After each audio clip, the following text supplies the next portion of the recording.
Hello बच्चों। आज हम कक्षा 5 की हिंदी की किताब शुरू करेंगे और आज हम शुरू करेंगे इसका पहला पाठ जिसका नाम है राख की रस्सी। तो आइए शुरू करते हैं। लोनपो गार तिब्बत के 32वें राजा सौनगवसेन गापो के मंत्री थे। यानी तिब्बत के 32वें राजा थे सौनगवसेन और उनके एक मंत्री हैं जिनका नाम है लोनपो गार। वे अपनी चालाकी और हाजिर जवाबी के लिए दूर दूर तक मशहूर थे। कोई उनके सामने टिकता ना था। चैन से ज़िंदगी चल रही थी, मगर जब से उनका बेटा बड़ा हुआ था उनके लिए चिंता का विषय बना हुआ था। कारण यह था कि वह बहुत भोला था। यानी लोनपो गार की ज़िंदगी में एक चिंता का विषय वो उनका बेटा था, क्योंकि बेटा उनका बहुत ज़्यादा भोला भाला था। होशियारी उसे छूकर भी नहीं गई थी। लोनपो गार ने सोचा, मेरा बेटा बहुत सीधा साधा है, मेरे बाद इसका काम कैसे चलेगा। एक दिन लोनपो गार ने अपने बेटे को 100 भेड़ें देते हुए कहा, तुम इन्हें लेकर शहर जाओ, मगर इन्हें मारना या बेचना नहीं।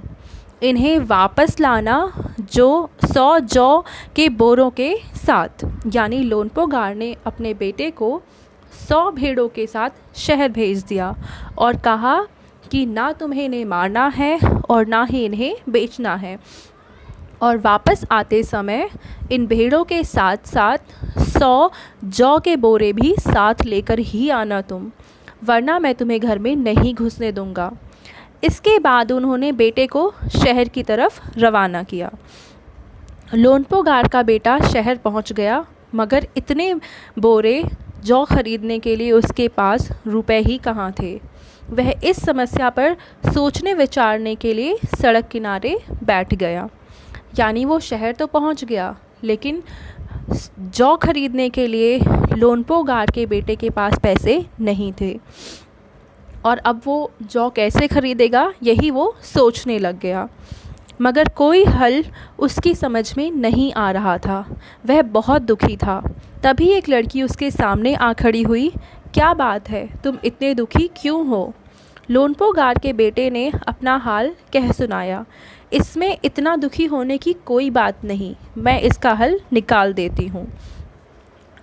लोनपो गार के बेटे ने उस लड़की को अपनी समस्या बताई और उस लड़की ने कहा, ये बहुत ही आसान काम है, चलो इसका हल मैं तुम्हें बता देती हूँ। इतना कहकर लड़की ने भेड़ों के बाल उतारे और उन्हें बाज़ार में बेच दिया। जो रुपए मिले उनसे जौ के 100 बोरे खरीद कर उसे घर वापस भेज दिया। यानी भेड़ों के जो बाल होते हैं वो उतार लिए गए और उसको मार्केट में बेचकर और जो पैसे मिले उससे जौ खरीद ली गई। लोनपो गार के बेटे को लगा कि उसके पिता बहुत खुश होंगे, मगर उसकी आप बीती पर उन्होंने ध्यान नहीं दिया। वे उठकर कमरे से बाहर चले गए। दूसरे दिन उन्होंने अपने बेटे को बुलाकर कहा, पिछली बार भेड़ों के बाल उतार कर बेचना मुझे ज़रा भी पसंद नहीं आया।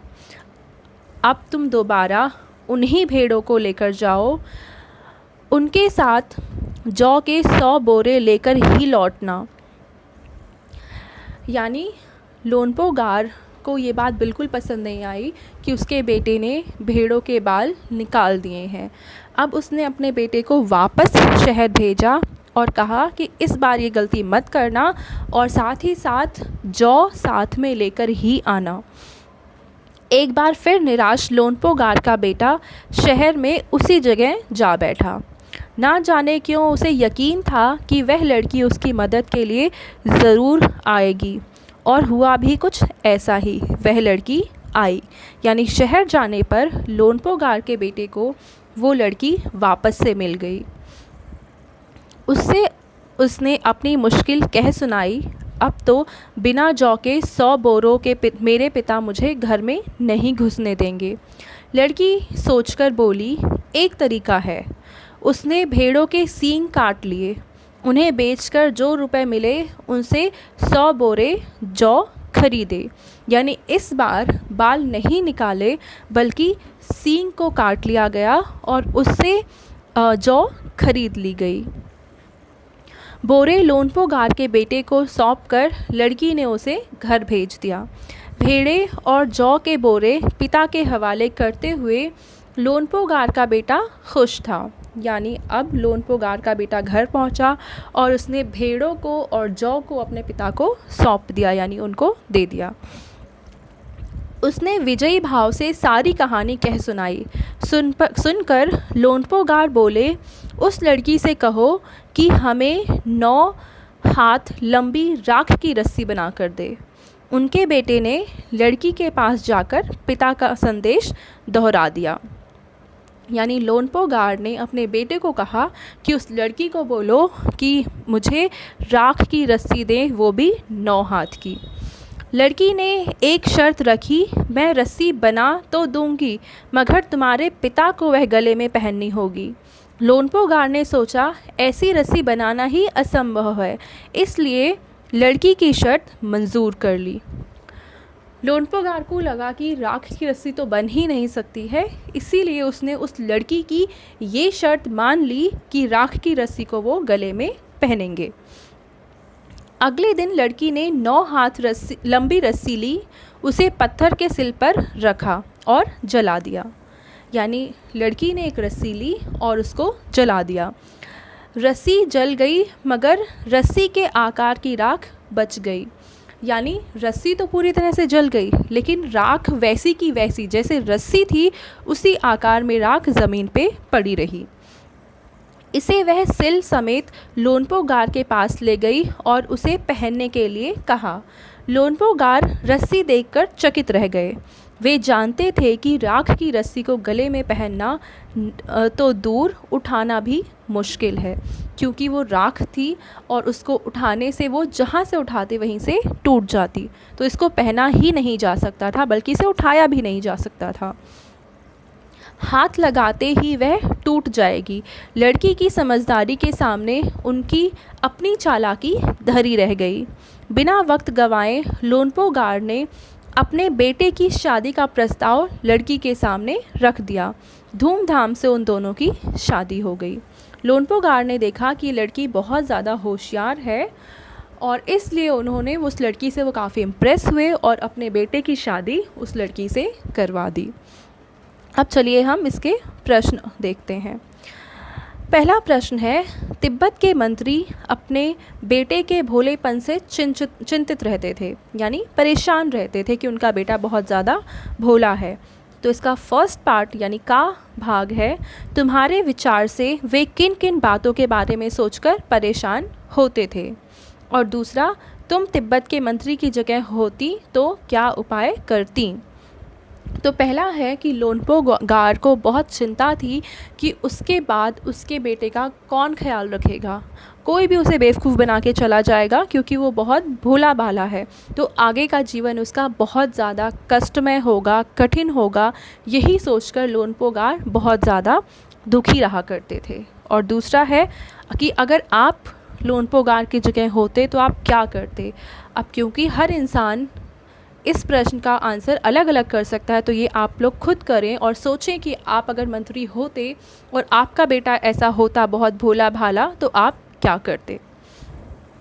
अगला है, मंत्री ने अपने बेटे को शहर की तरफ रवाना किया। मंत्री ने अपने बेटे को शहर क्यों भेजा था। लोनपो गार ने अपने बेटे को शहर तो भेजा, पर उसका कारण क्या था कि उसने क्यों शहर भेजा अपने बेटे को।